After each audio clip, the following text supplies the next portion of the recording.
Welcome back to my YouTube channel. और आप देखेंगे आज की इस वीडियो में अरतुगरुल गाजी का सीजन 2 ड्रामा एपिसोड 24। बड़ी टॉप की वीडियो और बड़ी इंटरेस्टिंग बनने वाली है गाइस। वीडियो एंड तक अपने लाजमी वीडियो अपने एंड तक लाजमी देखनी और चैनल को सब्सक्राइब अपने लाजमी कर लेना। कुछ खाने के लिए नहीं लाए क्या?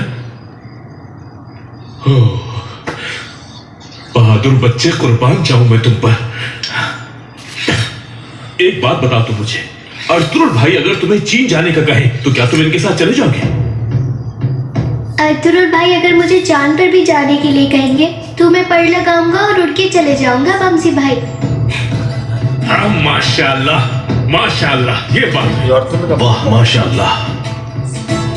भाई जब तक हमारे पास सिपाही था, इसका बाप शहीद हो गया था, इसका बाप शहीद हो गया था। जगह नहीं जिसे हम फतह ना कर सके। पूरा यकीन रखें, ऐसा ही है तुर्को, ऐसा ही है।